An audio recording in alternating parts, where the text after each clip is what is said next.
Bonjour et bienvenue dans Aimez-vous, le podcast du Centre hospitalier du Mans.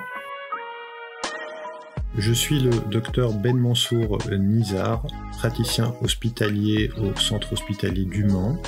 Je suis cardiologue et cardiologue interventionnel et je vous parlerai aujourd'hui des facteurs de risque cardiovasculaires. Les maladies cardiovasculaires sont un problème de santé publique. En effet, les maladies cardiovasculaires sont la première cause de mortalité après 65 ans et chez les femmes en France est la première cause de mortalité dans le monde. Plusieurs mécanismes sont impliqués dans la survenue d'accidents cardiovasculaires. Mais en général, on considère que la lésion fondamentale qui conduit à ces événements est l'accumulation de graisse dans la paroi des artères qui peut obstruer les vaisseaux et conduire par exemple à un infarctus du myocarde s'il s'agit d'artères coronaires qui nourrissent le muscle cardiaque ou un accident vasculaire cérébral s'il s'agit des artères à destinée cérébrale. Le risque cardiovasculaire est la probabilité de présenter un accident cardiovasculaire sur une période donnée pour un individu sain.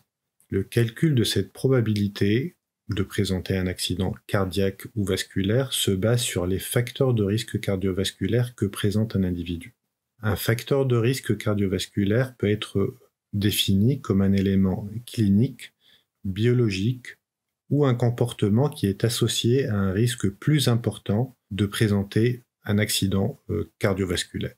Les mécanismes par lesquels ces facteurs agissent sont nombreux, mais ils ont en commun le fait d'agresser la couche interne des cellules qui tapissent nos artères, qu'on appelle l'endothélium, et de favoriser donc l'accumulation de graisse. Ces facteurs de risque cardiovasculaire peuvent être classés en deux grands groupes. Il y a d'abord les facteurs de risque qu'on dit non modifiables, et le deuxième groupe, c'est le groupe des facteurs de risque modifiables. Les facteurs de risque non modifiables, c'est les facteurs de risque sur lesquels on ne peut pas agir, mais on sait qu'ils sont corrélés à l'apparition de maladies cardiovasculaires. Ces facteurs de risque sont l'âge. Plus on est âgé, plus le risque cardiovasculaire augmente. Les antécédents familiaux de maladies cardiovasculaires sont aussi un facteur de risque non modifiable. Quand je dis antécédents familiaux, je parle des accidents cardiovasculaires qui sont survenus dans la famille précocement chez des apparentés de premier degré, c'est-à-dire les parents ou la fratrie. Le troisième facteur de risque cardiovasculaire non modifiable est le sexe, puisqu'on sait que le risque cardiovasculaire augmente de manière significative après 50 ans chez les hommes et augmente un peu plus tardivement chez la femme après 60 ans. Ceci est expliqué par la protection que donnent les hormones aux femmes pendant une partie de leur vie.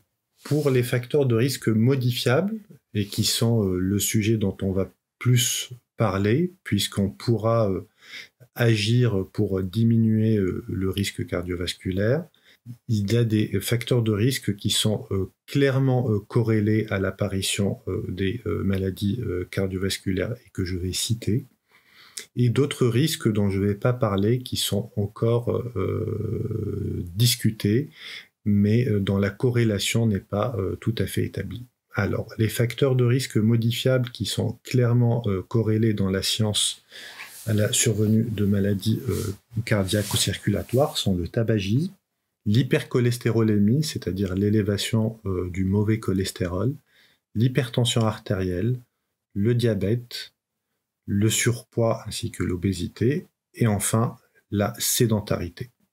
Après avoir cité les facteurs de risque, je veux insister sur deux notions importantes.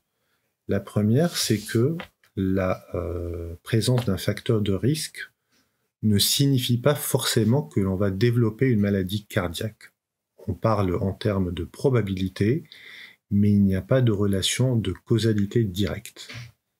Le deuxième élément important, c'est que les différents facteurs de risque ne s'additionnent pas entre eux, mais se potentialisent les uns les autres. Pour un peu plus expliquer cela, je pourrais dire qu'il s'agit, entre guillemets, d'une synergie des facteurs de risque, une synergie dans le mauvais sens, c'est-à-dire plus on a de facteurs de risque, plus le risque va augmenter de manière importante et rapide.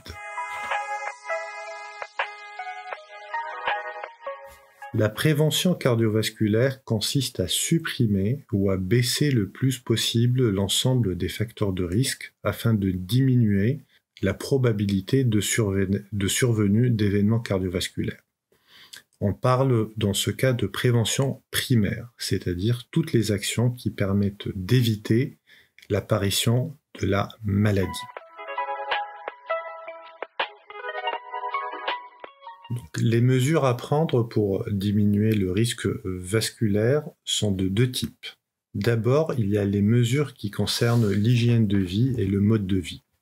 Ce sont des mesures simples que tout le monde peut adopter sans passer par un médecin ou par un avis spécialisé. Et c'est des mesures qui, dans la science, ont démontré leur efficacité pour diminuer le risque d'avoir une maladie cardiaque. D'abord, il y a l'alimentation. Il faut choisir des aliments sains, limiter les aliments riches en graisses saturées, en sel et en sucre.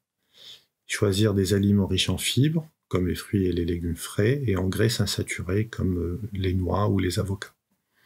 Il faut rester physiquement actif, avec au moins 2h30 par semaine d'activité physique modérée, comme la marche ou le vélo.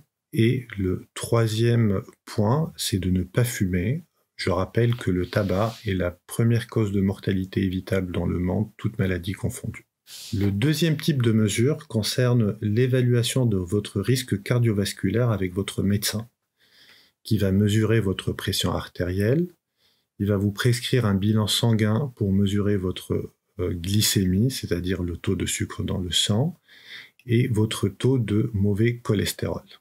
Ces anomalies étant souvent longtemps silencieuses, votre médecin pourra ainsi dépister une hypertension artérielle, un diabète ou une hypercholestérolémie avant que ces maladies ne provoquent des accidents cardiovasculaires.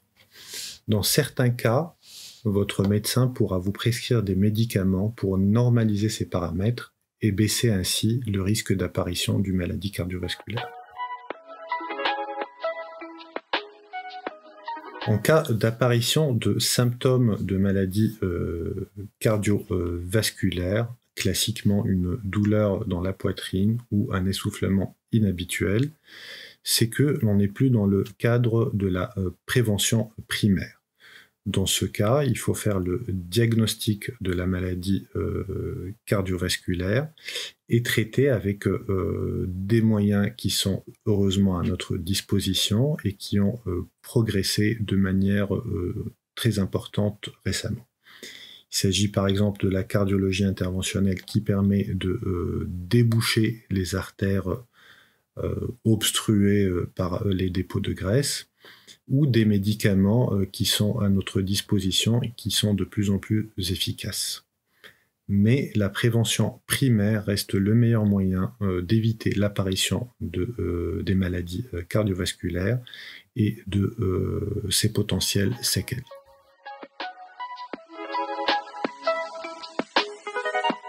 Vous venez d'écouter Aimez-vous, le podcast du Centre hospitalier du Mans. Si vous avez aimé cet épisode, commentez, likez et partagez. Merci beaucoup et à bientôt pour un nouvel épisode.